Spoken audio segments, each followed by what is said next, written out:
I was working at a place called Halpert, and there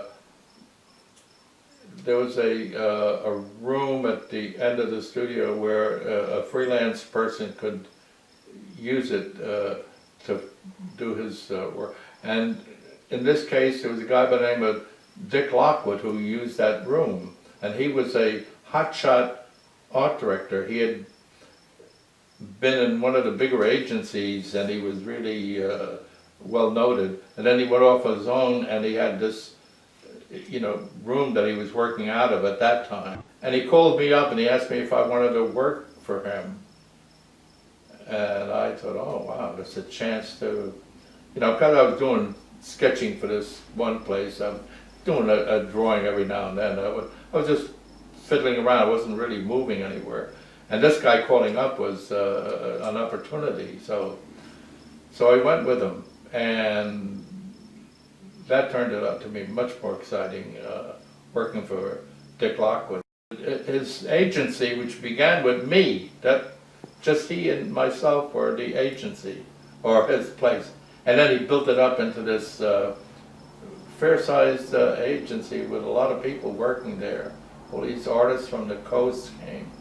So he had built it up. When I got into animation, I became friends with a guy by the name of Michael Smolin. And Mike Smolin was a good friend of Bernie Fuchs's. So eventually I got to meet Bernie and became a good friend of Bernie's. Bernie Fuchs, who was a premier illustrator of I forget the period of time, of the 50s. The Society of Illustrators he was. This guy was doing illustrations for everything. He was like the Norman Rockwell of the illustration industry. And Bernie lived in Westport, and he had heard of me because he knew Lockwood. We'd go, out to the beach with Bernie and Babe and all of the other artists that they knew. Would all assemble on a weekend, and we'd go out there and have fun. And I remember I had quite a collection of art at my house, that they would talk about, amongst themselves. And so Bernie was he's like a imp. He sent me, one weekend we had a time with him, and we'd had too much to drink and all that. But that week he sent me a sock that he had worn that weekend, that he had spilt a drink on and all that, and he had signed it, so that he wanted me to add that to my collection of artwork that I had. So he wanted to be included. So he sent me this sock, which I still have. I love that sock. Huh? Did you hang it up on the wall? No, I did. One time when Bernie came to visit, because he had done that, I wanted to play a prank on him. So we signed his name to everything we could see, at our house. B. Fuchs. Napkins and things we put B. Fuchs on. Even when we went into the bathroom, there was a B. Fuchs towel, So we invited him to come, and when he came into the house, that was what he was confronted with, all these signatures of his on everything. It sounds like you guys had a lot of fun. Oh, yeah. He was flabbergasted. At Lockwood, part of the fun of it was the people I worked with there were all movie buffs. So we, the talk was about movies all the time. We'd always discuss which movie had you seen and all. And I happen to be, I love doing imitations of Lionel Barrymore.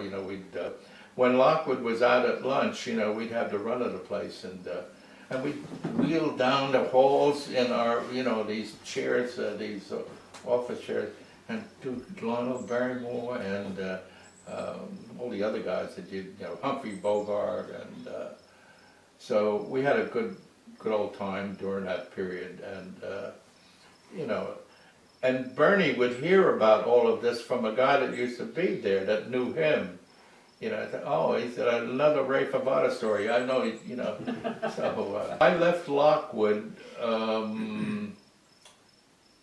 I had run out of things to do there. I really moved on from Lockwood into doing freelance again.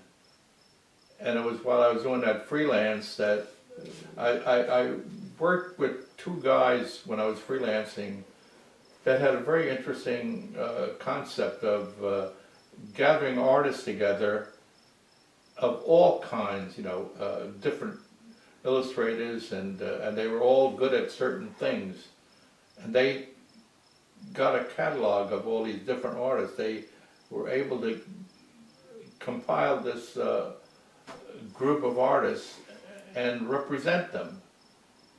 So it was, and then it was McDowell Bradshaw. It was two guys, Barry McDowell and Dave Bradshaw, and they were very successful. A lot of people went to them, and that's how I got to work for this animation house, because they contacted McDowell Bradshaw and they said, we need somebody who can design, you know, cartoon characters for this gum.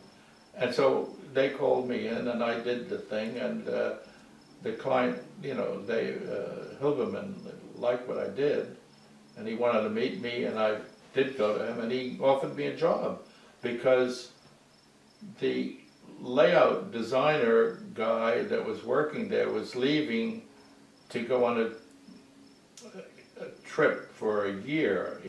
And so he asked me if I would be interested in replacing this guy.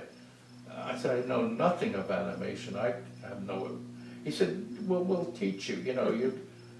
2 weeks. Chris Ishii was the guy. You know, was a wonderful guy. And during the 2 weeks before he left, he took me aside and he really crammed all this experience down my throat. You know, he really was very good. You know, and I learned quite a bit in that 2 weeks. I was really, you know, able to do quite a bit, you know, and so he left, and it was, they asked me if I were interested in taking his job, and I said I didn't know. He said, well, why don't you work here for 2 weeks and see how you like it. So I worked 2 weeks, and I loved it, you know, and I stayed on, and that was it. In this animation shop, I've seen the animation on cereal boxes and things like that you've done, but did you do small movies where the characters, multiple steps of a character through to make an actual cartoon movie? Or was it all stills? Oh yeah, no. You did This was full animation. So whatever you drew as a character had to be animatable. In other words, someone had to take that pose that you drew of this character and make it move, make it do something. Bend over, jump, run, you know, whatever it was that had to be done. But that entire process was done in this shop, this Yeah, company? these animators did all of that. And what they did was, you would provide them with layout drawings, and you would lay out a scene with certain poses, you know, key poses, and that would take, you know, that would direct the animator into doing whatever it was that that character was supposed to be doing. So you would make the key drawings, like bending over, and sometimes you would go further, you would make up a model sheet of other poses that this character might do. Not that he would do it particularly in that one spot, but you know, that. So